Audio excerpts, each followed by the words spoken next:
ఈరోజే వైశాఖ పౌర్ణమి ఎంతో పవిత్రమైన విశేషమైన రోజు. ఈరోజే బుద్ధ పౌర్ణమి, కూర్మ జయంతి కూడా. మరి ఎంతో పవిత్రమైన విశేషమైన ఈరోజు ఈ కథలను విన్నా, చదివినా, చెప్పినా, వినిపించినా జన్మల పాపాలు తొలగి కోటి జన్మల పుణ్యం వస్తుంది, సకల శుభాలు కలుగుతాయి. మరి ఆ కథలేంటో ఇప్పుడు ఈ వీడియోలో తెలుసుకుందాం. చంద్రుడు విశాఖ నక్షత్రానికి దగ్గరగా సంచరించే మాసాన్ని వైశాఖ మాసము అంటారు. మాసాల్లో వైశాఖ మాసం రెండవ మాసం. అందులోనూ ఉత్తరాయణంలో ఉండడంతో ఇది అత్యంత పవిత్రమైన మాసంగా పురాణాలు చెబుతున్నాయి. వైశాఖ పౌర్ణమి రోజున ఖచ్చితంగా ఆచరించాల్సిన విధుల్లో ఒకటి సముద్ర స్నానం. ఈ రోజు కరక్కాయను తీసుకువెళ్లి సముద్రంలో వేసి సముద్ర స్నానాన్ని ఆచరించడం వల్ల నరఘోష, నరగిష్టి తొలగిపోతుందని శాస్త్రాలు చెబుతున్నాయి. వైశాఖ పౌర్ణమి రోజు సిద్ధార్థుడు జన్మించడం, అదే వైశాఖ పౌర్ణమి రోజు ఆయనకు జ్ఞానం కలిగి బుద్ధుడిగా మారడం వల్ల ఇది బుద్ధ పూర్ణిమ అయిందని, ఆధ్యాత్మిక సాధకులకు, జ్ఞానప్రాప్తి పొందేవారికి, సాధువులకు ఇది అత్యంత పవిత్రమైన పౌర్ణమి అని పంచాంగకర్తలు చెబుతున్నారు. వైశాఖ పౌర్ణమి రోజు కూర్మావతారం ఎత్తిన శ్రీ మహావిష్ణువు ఈ భూమండలాన్ని రక్షించినటువంటి రోజుగా కూర్మ పురాణం తెలియజేస్తుంది.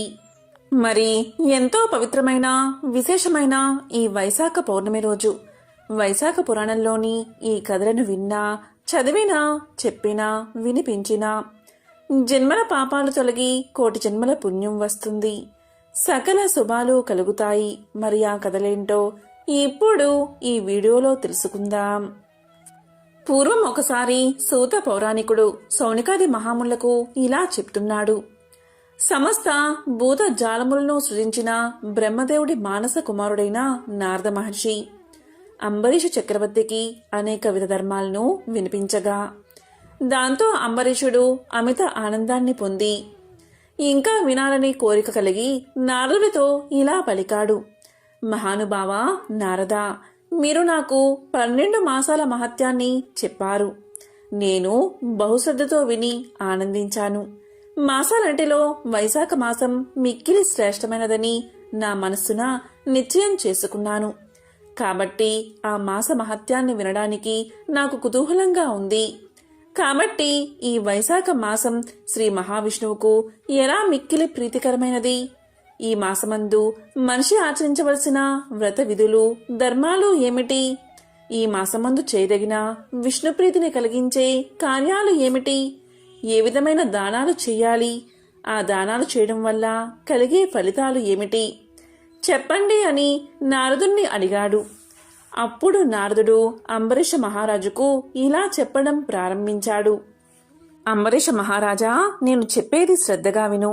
వైశాఖ మాసంతో సమానమైన మాసం, కృతయుగంతో సమానమైన యుగం, వేదంతో సమానమైన శాస్త్రం, గంగానదితో సమానమైన తీర్థమూ లేదు. అంబరీష మహారాజా, నీకొక కథను తెలియజేస్తాను, శ్రద్ధగా విను అని నారదుడు ఇలా చెప్పడం ప్రారంభించాడు. పూర్వం ఇక్ష్వాకు రాజవంశంలో హేమాంగుడు అనే రాజు ఉండేవాడు. అతడు గోదానాలు అనేకం చేశాడు. భూమి యందు రేణును లెక్కించడం, నీటి బొట్టులను గణించడం, ఆకాశం నందలి నక్షత్రాలన్నిటినీ లెక్కించడం ఎంత కష్టమో ఆ రాజు చేసిన గోదానాలు లెక్కించడం అంత కష్టం. అనేక యజ్ఞాలు చేశాడు. గోదానం, భూదానం, తిలదానం మున్నగు దానాలు కూడా లెక్కలేనన్ని అంత సంఖ్యలో చేసి చాలామంది బ్రాహ్మణులను సంతోషపరిచాడు. అతడు చెయ్యని దానమే లేదని ప్రసిద్ధి పొందాడు. అందరకు సులభంగా దొరికేది నీరు. అది దైవదత్తము, సులభము. అలాంటి జలాన్ని దానం ఇవ్వడమేంటని తలచి జలదానాన్ని మాత్రం అతను చెయ్యలేదు. బ్రహ్మపుత్రుడగు వశిష్ఠుడు ఆ మహారాజుకు గురువు, పురోహితుడు. అతడు జలదానం చేయమని రాజుకు ఎన్నోసార్లు చెప్పినా రాజు జలదానాన్ని మాత్రం చెయ్యలేదు. నీరు అమూల్యమైనది, అలాంటి దాన్ని దానమిస్తే ఫలితం అమూల్యంగా ఉంటుంది అని గురువు చెప్పినా, ఎవరికీ సులభం కాని దాన్ని దానమిస్తే పుణ్యం కలుగుతుందని అలాంటి వస్తువులే దానమిచ్చేవాడు. అలాగే ఎవరోనూ గౌరవింపని వారిని ఆదరించడమే యుక్తమని తలచి అంగవైకల్యం కల బ్రాహ్మణులను, దరిద్రులను, ఆచారహీనులను ఆదరించి గౌరవించేవాడు మహారాజు. ఆచారవంతులను, పండితులను, సద్బ్రాహ్మణులను ఆదరింపలేదు, అలాగే గౌరవించలేదు. అందరూ ప్రసిద్ధులను, ఉత్తములను మాత్రమే గౌరవిస్తే అనాథలను, విద్యాహీనులు అయిన బ్రాహ్మణులకు, దరిద్రులకు ఆదరణ ఎలా లభిస్తుంది? నేను అలాంటి వారిని గౌరవిస్తాను అని, అలాంటి వారిని మాత్రమే గౌరవించి ఆదరించేవాడు. ఈ విధంగా అపాత్రులకు మాత్రమే దానాలు ఇచ్చేవాడు. ఇటువంటి దోషం కలగడం వల్ల ఆ రాజు ఒకప్పుడు జలదానం చేయకపోవడం వల్ల చాతక పక్షిగా చాలాసార్లు జన్మించాడు. ఒక జన్మలో గెద్దగాను, కుక్కగాను అనేకసార్లు జన్మించాడు. ఆ తరువాత మిథిలా దేశాన్ని పాలించి శృతకీర్తి మహారాజు గృహంలో గోడపై ఉండే బల్లిగా జన్మించాడు. అక్కడ వ్రాలే కీటకాలను తింటూ బల్లి అయి హేమాంగద మహారాజు జీవనాన్ని గడుపుతూ ఉన్నాడు. ఈ విధంగా 87 సంవత్సరాలు కాలం గడిపాడు. మిథిలాదేశ రాజగృహానికి శృతదేవ మహాముని ప్రయాణించే అలసిపోయి మధ్యాహ్న కాలమునకు అక్కడికి చేరుకున్నాడు. అప్పుడు మహారాజు అయిన శృతకీర్తి ఆ మున్ని చూసి సంభ్రమంతో ఆ మునికి ఎదురు వెళ్లి సగౌరవంగా ఇంటిలోకి తీసుకువచ్చాడు. అతన్ని మధుపర్కము మున్నగు వానితో పూజించి అతని పాదాలు కడిగి ఆ నీటిని తన తలపై జల్లుకున్నాడు. అలా జల్లుకోవడంలో తలపై జల్లుకున్న నీటి తుంపర్లు కొన్ని ఎగిరి గోడమీద ఉన్న బల్లిపై దైవికంగా పడ్డాయి. ఆ పవిత్ర జలస్పర్శ కలగగానే ఆ బల్లికి పూర్వజన్మ శృతి కలిగి తన దోషాన్ని తెలుసుకుని పశ్చాత్తాపం కలిగింది. నన్ను రక్షించుము, నన్ను రక్షించుము అని మానవుడిలాగా ఆ మున్ని ప్రార్థించింది. అప్పుడా ముని బల్లి మాటలకు విస్మయపడి ఇలా పలికాడు: ఓ బల్లి, నీవెందుకు ఇలా దుఃఖిస్తున్నావు? నీవు ఏ పని చేసి ఇలాంటి దశను పొందావు? ఇలా ఎందుకు అరుస్తున్నావు? నీవు దేవజాతి వాడవా, లేక రాజువా, లేక బ్రాహ్మణుడువా? నీవెవరు? నీకీ దశ ఎలా వచ్చిందో చెప్పు, నేను నీకు సహాయం చేస్తాను అన్నాడు ఆ ముని. స్తుతదేవ ముని మాటలు విన్న బల్లి రూపంలో ఉన్న హేమాంగద మహారాజు ఇలా పలికాడు: మహాత్మా, నేను ఇక్ష్వాకు కులమున జన్మించిన హేమాంగదుడు అనే ప్రభువుని, వేద శాస్త్ర విశారదుణ్ణి. భూమి అందలి రేణువులు ఎన్ని ఉన్నాయో, నీటి అందు జలబిందువులు ఎన్ని ఉన్నాయో, ఆకాశంలో ఎన్ని నక్షత్రాలు ఉన్నాయో అన్ని గోవులను అసంఖ్యాకంగా దానాలు ఇచ్చాను. ఎన్నో యజ్ఞాలు చేశాను. చెరువులో మొదలైన వాటిని ఎన్నిటినో తవ్వించాను. సర్వ విధాలైన దానాలు ఎన్నో చేశాను. చెరువులో మున్నగ వాటిని తవ్వించాను. ధర్మంగా రాజ్యపాలన చేశాను. నేనెన్ని సత్కర్మలు ఆచరించినా ముమ్మారు చాతక పక్షిగా, గెద్దగా, 7 సార్లు కుక్కగా, ప్రస్తుతం బల్లిగా జన్మించాను. ఈ మహారాజు నీ పాదాలు కడిగిన పవిత్ర జలాన్ని తలపై చల్లుకుంటూ ఉండగా కొన్ని నీటి తుంపరలు నాపై పడి నాకు పూర్వజన్మ స్మరణం కలిగినది. నా పాపభారం తగ్గినట్లు అనిపిస్తుంది. కాని నేనింకా 27 మార్లు బల్లిగా జన్మించవలసినట్లుగా నాకు తోస్తుంది. నాకీ విధమైన బల్లిగా జన్మ పరంపర ఎలా తొలగుతుంది అని భయం కలుగుతుంది. నేను చేసిన పాపమేమిటో, నాకీ జన్మ ఎందుకు కలిగిందో నాకు తెలియదు. దయవుంచి నాకీ జన్మలు కలగడానికి కారణమైన పాపమును, ఆ పాపం పోయే విధానాన్ని చెప్పగోరుతున్నాను అని ప్రార్థించింది బల్లి.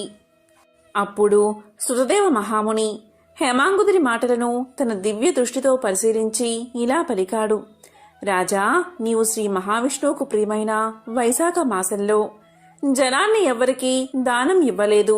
జలము సర్వజన సులభము, దాన్ని దానమిస్తే ఏమొస్తుంది అని అనుకున్నావు. ప్రయాణమును అలసిన వారికి జలదానమైనా చెయ్యలేదు. వైశాఖమాస వ్రతాన్ని కూడా నీవు పాటించలేదు.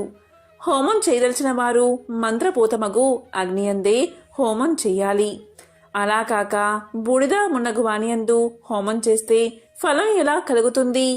అలాగే నీవు కూడా యోగ్యులైన వారికి దానం ఇవ్వక అయోగ్యులైన వారికి దానాలు ఇచ్చావు. అపాత్రులకు ఎన్ని దానాలు ఇచ్చినా ప్రయోజనం లేదు కదా. వైశాఖమాస వ్రతాన్ని చెయ్యలేదు, జలదానం చెయ్యలేదు. ఎంత ఏపుగా పెరిగినా సుగంధాది గుణాలున్న ముళ్ళకల వృక్షాన్ని ఎవరు ఆదరిస్తారు? అలాంటి వృక్షం వల్ల ప్రయోజనం ఏమిటి? వృక్షాలలో రావి చెట్టు ప్రశస్తమైనది. అందువల్ల అది పూజకు అర్హమైనది. తులసి కూడా మిక్కిలి పవిత్రమైనదే. ఇలా రావి చెట్టును, తులసిని వదిలి వాకుడు చెట్టును ఎవరైనా పూజిస్తారా? అలా పూజ చేయడం వల్ల ఫలితం ఉంటుందా? అనాథలు, అంగవైకల్యం కలవారు, దయ చూపదగిన వారు. వారిపై దయను చూపడం ధర్మం. కానీ వారు మాన్యులు, పూజ్యులు కారు. అలాంటి వారిని పూజించడం వల్ల ఫలదాయకం కాదు. వారిపై దయ, జాలి చూపవచ్చు, కానీ గౌరవించరాదు. తపము, జ్ఞానము, వేదశాస్త్ర పాండిత్యము, సజ్జనత్వం కలవారు శ్రీ మహావిష్ణువు స్వరూపులు. అలాంటి వారిని పూజించాలి. వీరిలో జ్ఞానవంతులు శ్రీ మహావిష్ణువుకు మిక్కిలి ఇష్టమైన వారు. అటువంటి వారిని పూజిస్తే తన్ని పూజించినట్లుగా భావించి శ్రీహరి వరాలు ప్రసాదిస్తాడు. కావున జ్ఞానులైన వారు సర్వాధికులు, సర్వోన్నతులు. అలాంటి వారిని గౌరవించకపోవట వారిని అనగా శ్రీ మహావిష్ణువును అవమానించడమే అవుతుంది. ఈ విధంగా చేయడం ఇహలోకమున పరలోకమున దుఃఖాన్ని కలిగిస్తుంది.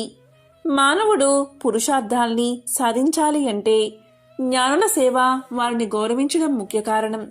జ్ఞానులు కానివారు అంధులు, ప్రజ్ఞా జ్ఞాన నేత్రాలు లేనివారు. అలాంటి అంధులను ఎంతమందిని పూజించినా ఫలితం ఉంటుందా? గుడ్డివాడికి ఏమి కనిపిస్తుంది? అతడేం చెప్పగలడు? కాబట్టి జ్ఞానహీనులైన వారిని ఎంతమందిని ఎంత పూజించినా, వారిని సేవించినా అవి నిష్ఫలములు, నిష్ప్రయోజనములు. అంతేకాక కష్టాలను, దుఃఖాల్ని కలిగిస్తాయి. పురుషార్థములకు ధర్మార్థ కామ మోక్షాలు ఎలా సిద్ధిస్తాయి? తీర్థములు కేవలం జలం కాదు. దేవతలు శిలారూపులు కారు. చిరకాలము తీర్థస్నానము, సేవ చేస్తే, శిలారూపంలో ఉన్న దైవాన్ని చిరకాలం పూజిస్తే వారి అనుగ్రహం కలుగుతుంది. కానీ జ్ఞానులైన సజ్జలను దర్శించినంతనే వారు ప్రసన్నులు అవుతారు, ఇష్ట ఫలప్రాప్తిని కలిగిస్తారు. కాబట్టి జ్ఞానులైన వారిని సేవిస్తే, వారి ఉపదేశాన్ని పాటిస్తే విషాదం ఉండదు, ఇష్టప్రాప్తిచే సంతోషం కలుగుతుంది. కాబట్టి హేమాంగద మహారాజా, నీవు వైశాఖ మాస వ్రతాన్ని ఆచరించలేదు, జలదానం చేయలేదు, జ్ఞానులైన వారిని సేవించలేదు. అందువల్లే నీకు ఇలాంటి దుర్గతి కలిగింది. నీకు ఈ వైశాఖ మాస వ్రతాన్ని ఆచరించి నేను సంపాదించిన పుణ్యాన్ని కొంత నీకిస్తాను.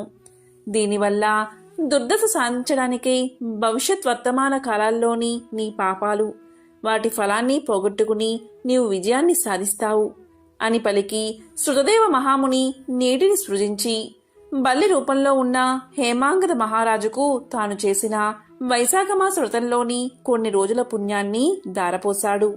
ఆ పుణ్య ఫలాన్ని పొందినంతనే హేమాంగద మహారాజు బల్లి రూపాన్ని వదిలిపెట్టి దివ్య రూపాన్ని పొందాడు. శృతకీర్తి మహారాజుకు శృతదేవ మహామునికి నమస్కారం చేసి వారి అనుజ్ఞతో శ్రీహరి పంపిన దివ్య విమానమెక్కి పుణ్యలోకాలకి చేరుకున్నాడు. దేవతలందరూ హేమాంగదుని అదృష్టానికి ఎంతగానో మెచ్చుకున్నారు. హేమాంగదుడు పుణ్యలోకంలో 10,000 సంవత్సరాలు గడిపాడు. దివ్యలోక భోగాలు అనుభవించాడు. అటు తర్వాత ఇక్ష్వాకు కులంలో కాకుత్స మహారాజుగా జన్మించాడు. 7 ద్వీపాల భూమిని సజ్జనులు, జ్ఞానులు మెచ్చినట్లు పరిపాలించాడు. శ్రీ మహావిష్ణువు అంశను పొంది ఇంద్రుడికి స్నేహితుడు అయ్యాడు. కులగురువైన వశిష్ఠ మహాముని ఉపదేశాన్ని పాటించాడు. వైశాఖమాస వ్రతాన్ని సంపూర్ణంగా ఆచరించాడు. అందు చేయవలసిన దాన ధర్మాలటిని శ్రద్ధాభక్తులతో చేశాడు. సర్వ పాపాలను పోగొట్టుకున్నాడు. దివ్య జ్ఞానాన్ని పొందాడు.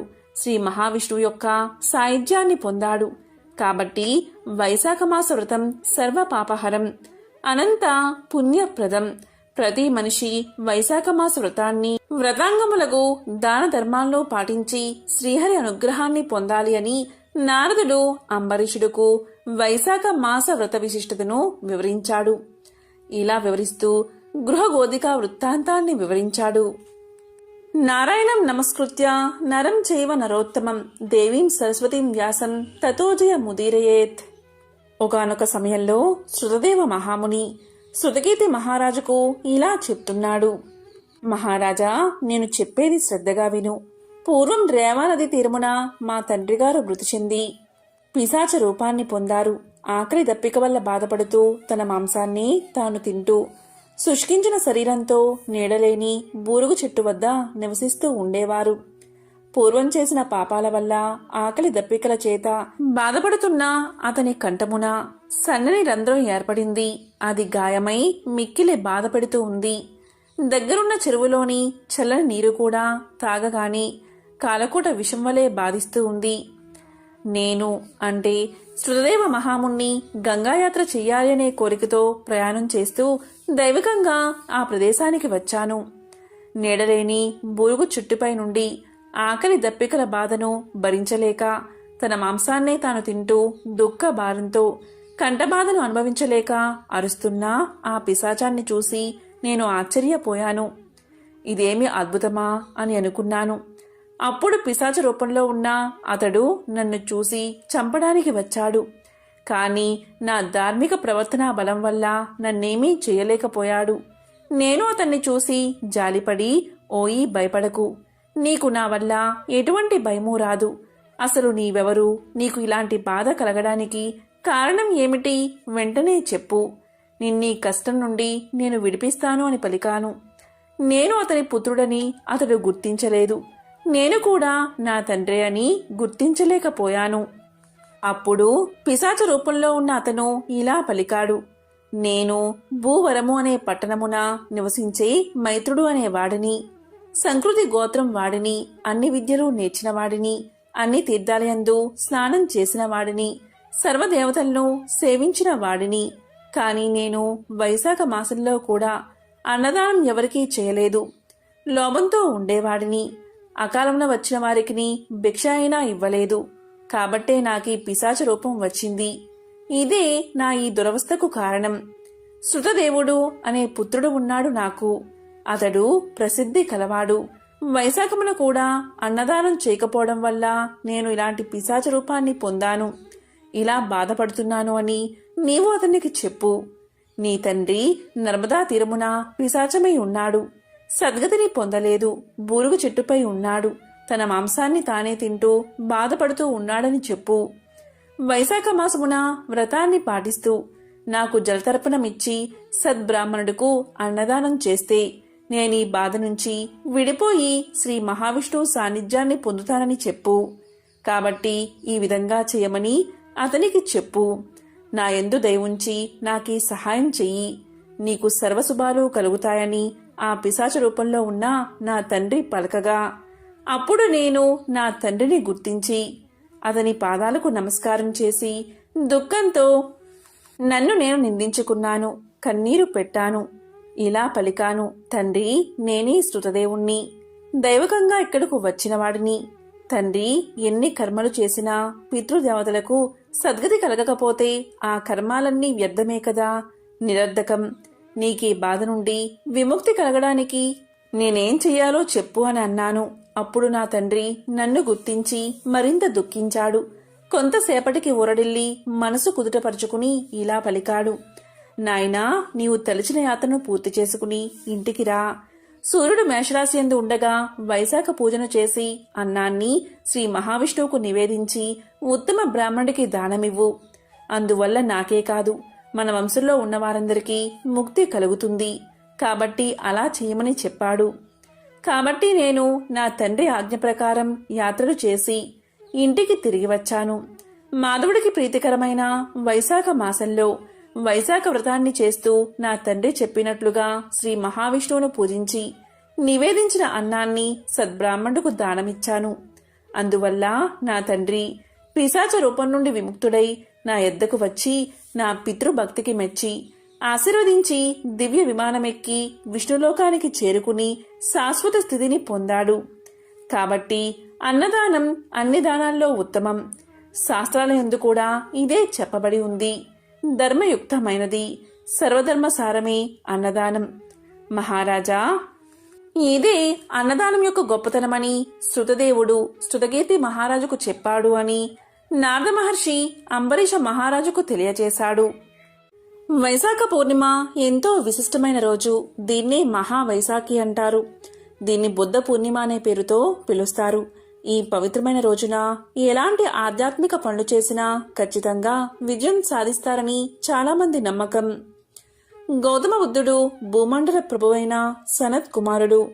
పరమ గురువులని పరంపర మధ్య వారధిగా ఉంటారని, అందువల్లే వైశాఖ పూర్ణిమ బుద్ధ పూర్ణిమగా ప్రసిద్ధి చెందిందని పెద్దలు చెబుతారు.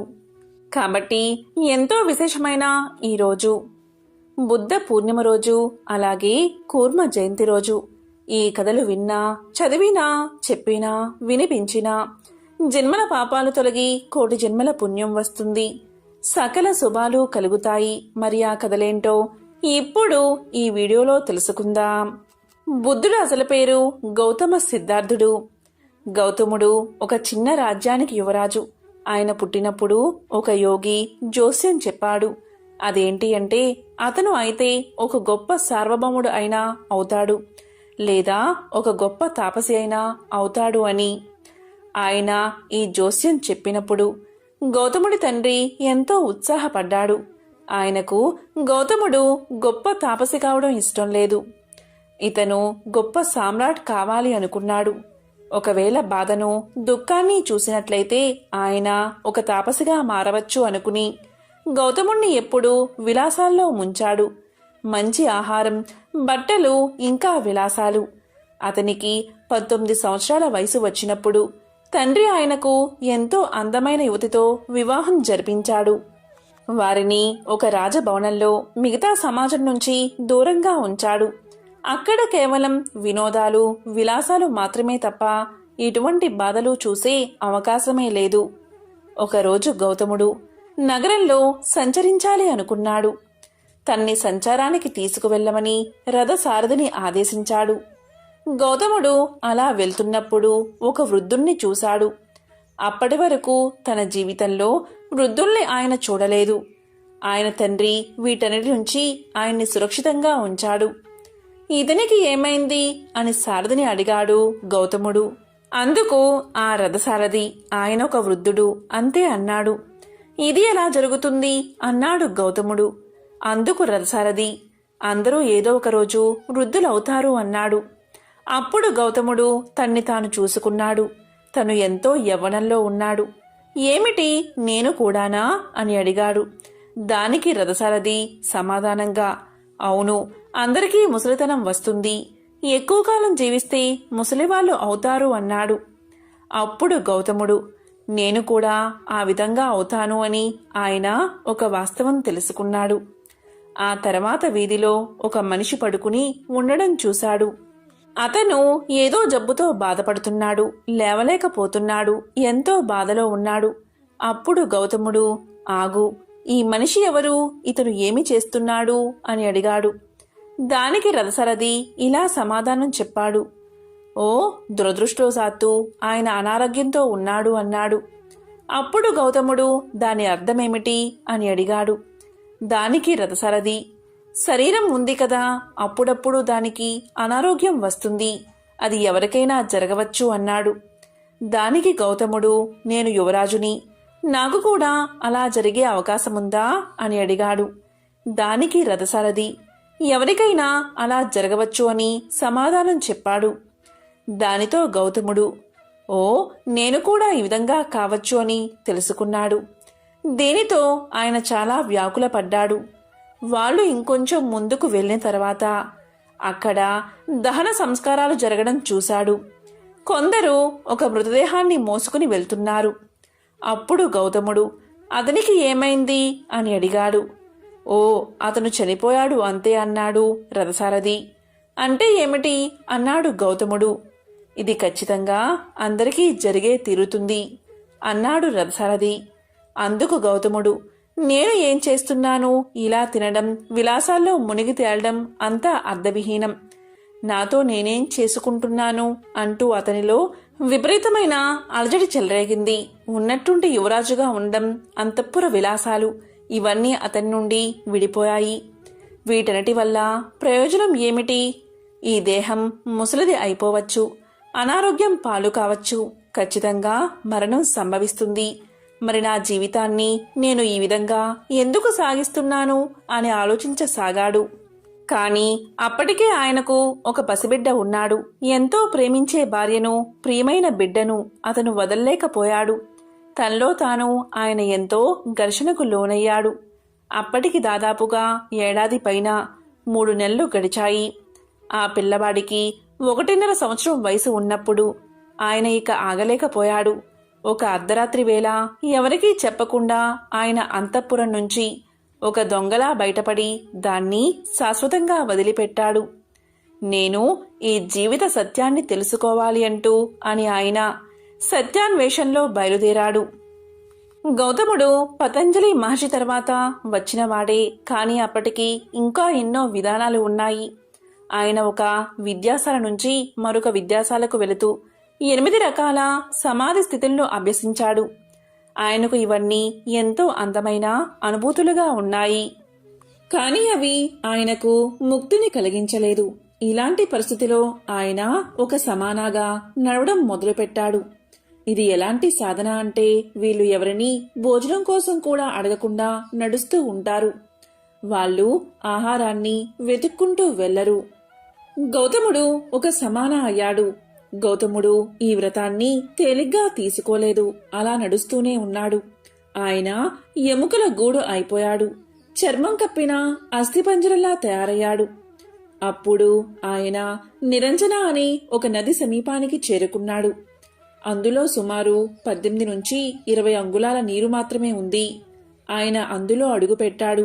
నది మధ్యలో ఉన్నప్పుడు ఆయనకు నదిని దాటే శక్తి లేకపోయింది. ఆయనకు తర్వాతి అడుగు తీసుకోవడానికి కూడా తగిన శక్తి లేదు. కాని ఆయన అలా వదిలిపెట్టే మనిషి కాదు. అక్కడ ఒక ఎండిపోయిన చెట్టు కొమ్మ ఉంది. ఆయన దాన్ని అలా పట్టుకుని నుంచున్నాడు. అలా పట్టుకునే ఉన్నాడు. ఎంతకాలమో మనకు తెలియదు. బహుశా 2 నిమిషాలయ్యుండొచ్చు. మీకు నీరసంగా ఉన్నప్పుడు ఆ 2 నిమిషాలే మీకు 2 సంవత్సరాల్లా అనిపిస్తాయి. ఆయన అలా పట్టుకుని ఉన్నప్పుడు ఆయనకు ఇది తెలిసింది. నేను దేనికోసం కృషి చేస్తున్నాను? నేను ఈ దేశాటన దేనికోసం చేస్తున్నాను? ఒక విద్యాశాల నుంచి మరొక విద్యాశాలకు ఇది అది నేర్చుకుంటూ అసలు నేను దేని గురించి వెతుకుతున్నాను అని. అప్పుడు ఆయనకు తెలిసొచ్చింది. నిజానికి ఉన్నది ఏదీ లేదు. ఈ జీవం కొనసాగుతుంది. నేను చెయ్యవలసిందల్లా అది అనుభూతి చెందడానికి ఏవైతే ఆటంకాలుగా ఉన్నాయో వాటిని తొలగించుకోవడం మాత్రమే అని. ఆయనకు సర్వం తనలోనే ఉన్నాయన్న జ్ఞానం కలిగినప్పుడు వెతికేందుకు ఎక్కడికి వెళ్లాల్సిన పనిలేదు అని తెలియగానే ఆయనకు ఆ తర్వాతి అడుగు తీసుకోవడానికి ఉన్నపలంగా శక్తి వచ్చింది. ఆయన నదిని దాటి ప్రస్తుతం ఎంతో ప్రసిద్ధమైన బోధి చెట్టు కింద కూర్చున్నాడు. ఆ రోజు పౌర్ణమి. ఆయన అక్కడ ఎంతో దృఢనిశ్చయంతో కూర్చున్నాడు. అయితే నేను నా అస్తిత్వం యొక్క మూలాలను ఇప్పుడు తెలుసుకోవాలి. లేదంటే ఇక్కడే కూర్చుని ఉన్న పలంగానే మరణిస్తాను. అంతే, నాకు అది తెలిసే వరకు కళ్ళు తెరవను అని. ఒకసారి ఆయన ఈ దృఢనిశ్చయం చేసిన తర్వాత మీలో ఉన్నది మీకు తెలియడానికి ఒక్క క్షణం చాలు. అప్పుడు అతనికి జ్ఞానోదయం కలిగింది. ఆత్మ జ్ఞానం కలిగింది. ఒకరోజు గౌతముడు బుద్ధుడు అయిన తర్వాత ఒక చెట్టు కింద కూర్చున్నాడు. అప్పుడు ఆ సమయంలో ఎంతో ప్రావీణ్యం కల ఒక జ్యోతిష్యుడు అక్కడ నదిలో స్నానానికి వచ్చి నది ఒడ్డున ఒక ఖాళీ గుర్తు చూశాడు. పాదముద్రలు ఏ విధంగా ఉన్నాయో చూసి అతను ఏమి చేయగలడో జ్యోతిష్యుడు ఖచ్చితంగా చెప్పగలిగిన ప్రతిభావంతుడు. ఆ జ్యోతిష్యుడు నదీ స్నానానికి వచ్చి పాదముద్రలను చూసి ఇలా అనుకున్నాడు. ఇవి చక్రవర్తి పాదముద్రలాగా ఉన్నాయే అనుకున్నాడు.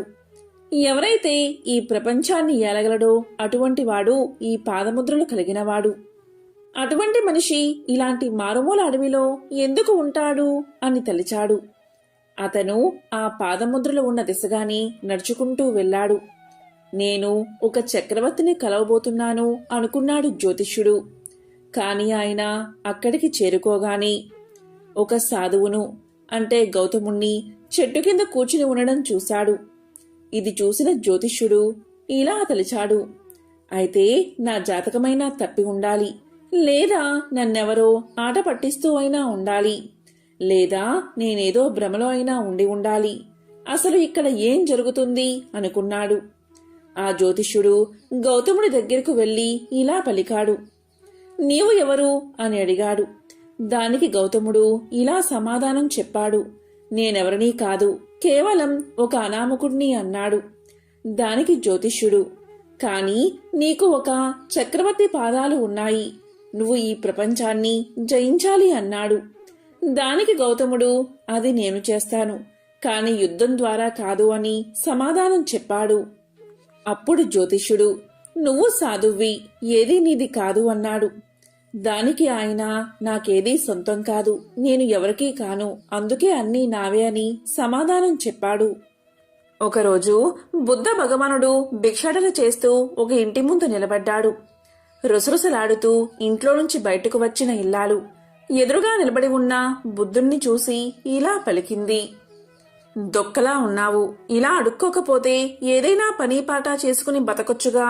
నీవు సోమరిగా తయారవడమే కాకుండా నీ శిష్యులని చెప్పుకుంటున్నా వీరిని కూడా సోమరులుగా తయారు చేస్తున్నావని నోటికొచ్చినట్లు తిట్టింది. దీంతో భగవానుడు చిరునవ్వుతో ఆమె పౌరుషమైన మాటలను విన్నాడు, కాని ఏమీ అనలేదు. అయితే మరొకవైపు పట్టరాని కోపంతో ఊగిపోతున్న శిష్యుల్ని చూసి వారించాడు.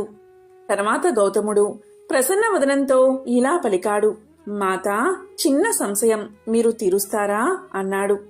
అందుకు ఆమె, అడుక్కోవడం నీకు అలవాటే కదా, నీ సంశయం తీరుస్తానులే అంది. అప్పుడు బుద్ధుడు తన చేతిలోని భిక్ష పాత్రను చూపిస్తూ, తల్లి, నేను నీకు ఒక వస్తువును ఇచ్చినప్పుడు దాన్ని తిరస్కరిస్తే ఎవరికి చెందుతుంది అని ప్రశ్నించింది. అందుకు ఆమె, నేను తీసుకోకుండా తిరస్కరించాను కాబట్టి ఆ వస్తువు నీకే చెందుతుంది అని వేలాకోలంగా బదులిచ్చింది. అయితే తల్లి, నేను నీ తిట్లను స్వీకరించడం లేదనేసరికి ఆమె తన తప్పును తెలుసుకుని సిగ్గుతో తలదించుకుంది. ఈ సంఘటనతో బుద్ధుడు గొప్ప ధర్మాన్ని బోధించాడు. మనల్ని అవమానించే వాళ్ళు, వేలాకోలం చేసేవాళ్లు చుట్టూ చాలామంది ఉంటారు. కొందరు బహిరంగ విమర్శిస్తే ఇంకొందరు చాటుగా విమర్శిస్తూ ఉంటారు. వాటిని మనం పట్టించుకోనంత వరకు మన దారిలో ఎలాంటి ఆటంకాలు ఉండవు. ఎప్పుడైతే వాటిని పట్టించుకుంటావో ఆ క్షణమే నీ పతనానికి పునాది వేసుకున్నట్లే. 10 మంది నీపై విమర్శలు చేస్తున్నారు అంటే నీ ఎదుగుదల మొదలైనట్లే. గౌతమ బుద్ధుడికి సంబంధించిన మరొక విశేషమైన కథను ఇప్పుడు తెలుసుకుందాం. బ్రహ్మ అజ్ఞానానికి వెంట్రుకలు ప్రతీకలని కొందరు విశ్వసిస్తారు. వాటిని అజ్ఞానపు కలుపు మొక్కలుగా భావిస్తారు. అందుకే తలపై వెంట్రుకలు లేకపోతే శరీరం, మెదడు స్వచ్ఛంగా ఉంటుందని నమ్ముతారు. అందుకే బుద్ధిజాన్ని పాటించేవారు తలపై వెంట్రుకలను ఎప్పటికప్పుడు తీసేయించుకుంటారు. చరిత్రను పరిశీలిస్తే గౌతమ బుద్ధుడి తలపై కూడా వెంట్రుకలు ఉండవు. తన రాజభవనాన్ని వీడే ముందు బుద్ధుడు వెంట్రుకలు తీసేయించుకోవడం చేయించుకున్నాడు. అంటే శిరోముండనం చేయించుకున్నాడు. మరి ప్రతి బుద్ధ విగ్రహం ఫోటోల్లో ఆయన తలపై వెంట్రుకల్లా రింగులు రింగులు కనిపిస్తుంది. ఆయనకు రింగుల జుట్టు ఉందేమో అన్నట్టుగా కనిపిస్తుంది. మొత్తం 108 రింగులు ఉంటాయి, కానీ అవి వెంట్రుకలు కావు. అయితే మరి ఆయన విగ్రహాలను, ఫోటోలను ఎందుకలా చూపిస్తున్నారు అనే ప్రశ్న మీకు తలెత్తుతుంది కదా. నిజానికి బుద్ధుడి తలపై ఉన్నది జుట్టు కాదు, చనిపోయిన 108 నత్తలు. దానికి సంబంధించిన ఒక విశేషమైన కథను ఇప్పుడు తెలుసుకుందాం. అత్యంత వేడిగా ఉన్న ఒక రోజు మధ్యాహ్న సమయంలో బుద్ధుడు చెట్టు కింద కూర్చుని ధ్యానం మొదలుపెట్టాడు. ధ్యానంలో మునిగిపోయి ఆయనకు సమయం తెలియలేదు. సమయం గడుస్తున్న కొద్దీ ఎండ ఆయన నడెత్తిపైకి వచ్చింది. ఆ సమయంలో అటువైపు వెళ్తున్న ఒక నత్త బుద్ధుణ్ణి చూసింది. తీవ్రమైన ఎండలో ఆయన కూర్చోవడాన్ని గమనించింది. సూర్యకిరణాల వల్ల ఆయన ఏకాగ్రత దెబ్బ తింటుందేమో అని ఆలోచించింది ఆ నత్త. వెంటనే మరో ఆలోచన లేకుండా బుద్ధుడి తలపైకి ఆ నత్త ఎక్కింది. శరీరంలోని జలంతో బుద్ధుడి తలను చల్లగా చేసింది. దాన్ని మరిన్ని నత్తలు అనుసరించాయి. అవన్నీ బుద్ధుడి తలపైకి చేరి ఆయనకు చల్లదనాన్ని కలిగించి ధ్యానానికి భంగం కలగకుండా చేశాయి. గంటల పాటు ఆ నత్తలు అలాగే బుద్ధుడి తలపైనే ఉన్నాయి. ఆయన ధ్యానం కొనసాగిస్తూనే ఉన్నాడు. అయితే సూర్యకిరణాలు మరింత వేడిగా మారడంతో నత్తలు తీవ్రంగా నీరసించిపోయాయి. వాటి శరీరాల్లోని నీటి శాతం మొత్తం పడిపోయింది. దీంతో ఒక్కొక్కటిగా మరణించాయి. ఆ తర్వాత సాయంత్రం బుద్ధుడు ధ్యానం విరమించే సమయానికి తలపై 108 నత్తలు చనిపోయి ఉన్నాయి. ధ్యానం నుంచి లేచాక ఆయన ఈ విషయాన్ని గుర్తించాడు. తన ధ్యానం కోసం నత్తలు ప్రాణాలు అర్పించాయి అనుకున్నాడు. బుద్ధుడి కోసం ప్రాణాలు అర్పించిన నత్తలను అమరులుగా గుర్తించి వాటిని గౌరవిస్తారు. అందుకే వాటి త్యాగాలను గుర్తు చేస్తూ తలపై నత్తలు ఉన్నట్టే బుద్ధుడి విగ్రహాలను, ఫోటోలను, చిత్రాలను తయారు చేస్తారు. ఒకనాడు భక్తులు పూలు తీసుకువచ్చారు. ఆ సమయంలో గౌతముడు ఎక్కడికో వెళ్లాడు. బుద్ధుడి దర్శనం కోసం భక్తులు చాలాసేపు వేచి చూసి ఎంతటికీ రాకపోవడంతో నిరుత్సాహంతో పుష్పాలను అక్కడే వదిలి వెళ్లిపోయారు. దీన్ని గమనించి ఒక శిష్యుడు పూజకు వినియోగం కాకుండా పుష్పాలు పనికిరాకుండా ఉండడం చూసి ఎంతో బాధపడి బుద్ధుడు వచ్చిన వెంటనే ఈ విషయాన్ని వివరించాడు. ఆయన లేనప్పుడు కూడా పూజ సాగడానికి ఏదైనా వస్తువును ఉంచి వెళ్లవలసిందిగా కోరాడు బుద్ధుణ్ణి. దీంతో బుద్ధుడు బోధి వృక్షం పూజకు అనుమతించాడు. తన జీవిత కాలంలోనూ తర్వాత కూడా ఈ ఒక్క విధమైన పూజ సాగడమే తనకు సమ్మతమైందని తెలియచేశాడు. అప్పట్నుంచి బేతవన విహారంలో ఒక బోధి వృక్షాన్ని నాటి పెంచడానికి ఆనందుడు నిర్ణయించాడు. గైలోని బోధి వృక్షం నుంచి విత్తనం తెప్పించి నాటారు. అప్పుడు ఒక గొప్ప ఉత్సవం జరిగింది. కోసలదేశపు రాజు తన పరివారంతో వచ్చి ఈ ఉత్సవంలో పాల్గొన్నాడు. వేలాది బౌద్ధ భిక్షకులు తరలి వచ్చారు.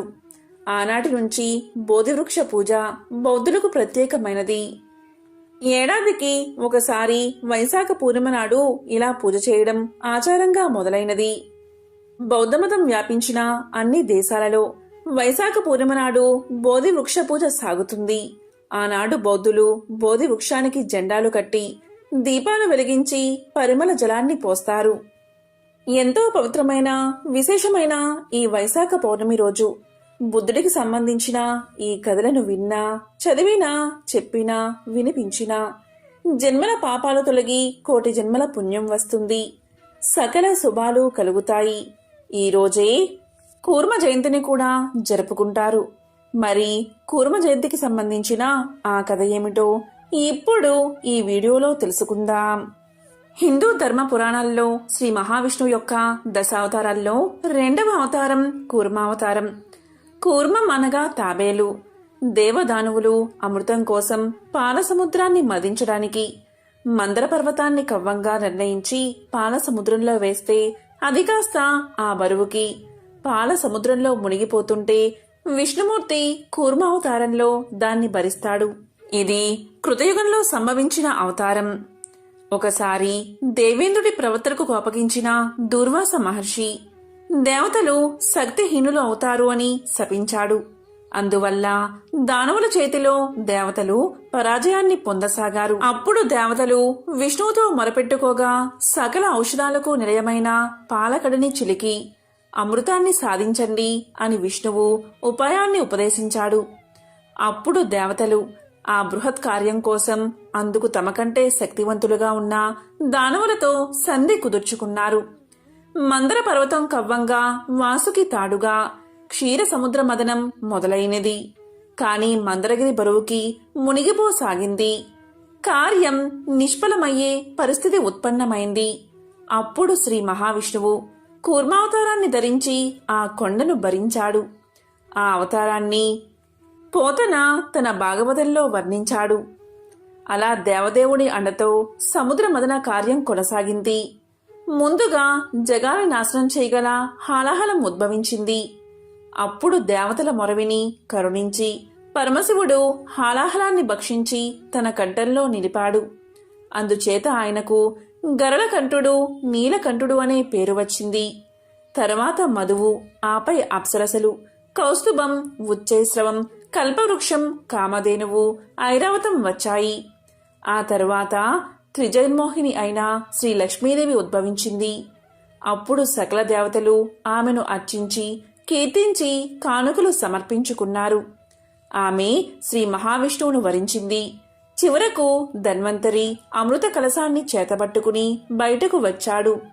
తరువాత విష్ణువే మోహినిగా ఆ అమృతాన్ని దేవతలకు దక్కేలా చేశాడు. ఈ విధంగా నారాయణుడు కూర్మ రూపాన్ని దాల్చి సముద్రంలోకి మంద్రగిరి మునిగిపోకుండా చేశాడు. ఇలా ఉద్భవించిందే కూర్మావతారం. కూర్మావతారాన్ని కొలిచే ఆలయాలు దేశంలోనే కాదు, ప్రపంచంలోనే చాలా తక్కువ. కానీ ప్రపంచంలోని ఏకైక కూర్మ దేవాలయంగా చెప్పబడుతున్న పుణ్యక్షేత్రం శ్రీకూర్మం. అరుదైన శిల్పకళతో రూపుదిద్దిన ఈ ఆలయం శివకేశవ అభేదాన్ని సూచించే క్షేత్రంగా విరాజిల్లుతుంది. శ్రీకాకుళం జిల్లాలోని గార మండలంలో, శ్రీకాకుళం నుంచి 8 కిలోమీటర్ల దూరంలో వంశధార నది ఒడ్డున ఈ ఆలయం ఉంది. కళింగ రాజైన అనంగ భీముడు కూర్మనాథస్వామి ఆలయాన్ని పునర్నిర్మించినట్లు చరిత్ర చెబుతుంది. కర్పూరేశ్వరుడు, హటకేశ్వరుడు, సుందేశ్వరుడు, కోటేశ్వరుడు, పాతాల సిద్ధేశ్వరుడు అనే 5 ఈశ్వరులు క్షేత్ర పాలకులుగా ఉన్న ఈ క్షేత్రం కళింగ రాజుల కాలంలో ఒక వెలుగు వెలిగిందని, కళింగరాజుల కాలంలో అత్యంత విశిష్టతను చేకూర్చుందని చరిత్ర చెబుతుంది. కూర్మావతారుడు తన భక్తుని కోరికపై స్వయంగా వెలిసిన క్షేత్రమే శ్రీకూర్మం. కృతయుగంలో శ్వేతరాజు అతని భార్య వంశధారల తపస్సుకు, భక్తికి మెచ్చుకున్న కూర్మనాథుడు వారి కోరిక ప్రకారం ఈ క్షేత్రంలో పశ్చిమ ముఖంగా వెలిసారట. ఈ క్షేత్ర ప్రస్తావన కూర్మ, బ్రహ్మాండ, పద్మ పురాణాల్లో ఉంది. శ్రీరాముడు, బలరాముడు, జమదగ్ని మొదలైన పురాణ పురుషులెందరో ఈ క్షేత్రాన్ని దర్శించి స్వామిని ఆరాధించారని పురాణాలు చెబుతున్నాయి. ఎన్నో విశిష్టతలు కలిగిన ఈ ఆలయంలో శిల్ప సౌందర్యం అందరినీ ఆకట్టుకుంటుంది. మరే దేవాలయంలోనూ లేని విధంగా ఇక్కడ 2 ధ్వజస్తంభాలను ఈ ఆలయంలో చూడవచ్చు. ఈ స్తంభాలు 2 శివకేశవులకు ప్రతీకలుగా చెప్తారు. చెప్పడానికి ఇది వైష్ణవ క్షేత్రమే అయినా శివకేశవులకు చిహ్నాలుగా చెప్పే ఈ ధ్వజస్తంభాలు శివకేశవుల అభేద తత్వాన్ని సూచిస్తున్నాయి. ఈ క్షేత్రం కృతయుగం నాటిది. దేవాలయంలోని మూల విరాట్టు సాక్షాత్తు సృష్టికర్త అయిన బ్రహ్మదేవుడి చేత ప్రతిష్ఠించబడిందట. దేవతలచే నిర్మించబడిన ఆలయం. ప్రతిరోజు రాత్రివేళల్లో దేవతలు వచ్చి దేవాలయ నిర్మాణం చేసి సూర్యోదయం అయ్యే వేళకు అదృశ్యం అయిపోయేవారట. అందుకనే ఆలయంలోని స్తంభాలు ఒకదానికి మరొకటి పోలికలేని విధంగా ఉంటాయని ఒక కథనం. శ్రీకూర్మంలోని స్వామివారి పుష్కరిణిని శ్వేతగుండమని పిలుస్తారు. ఇది అత్యంత విశిష్టమైనది. ఆ స్వామి చేతిలోని సుదర్శన చక్రం చేత పుష్కరిణిని ఆవిష్కరించబడిందని, అందుకే ఈ గుండంలో స్నానం చేస్తే కలిదోషాలు తొలగిపోతాయని చెప్తారు. మరణించిన వారి అస్థికులను ఈ గుండంలో నిమజ్జనం చేస్తారు.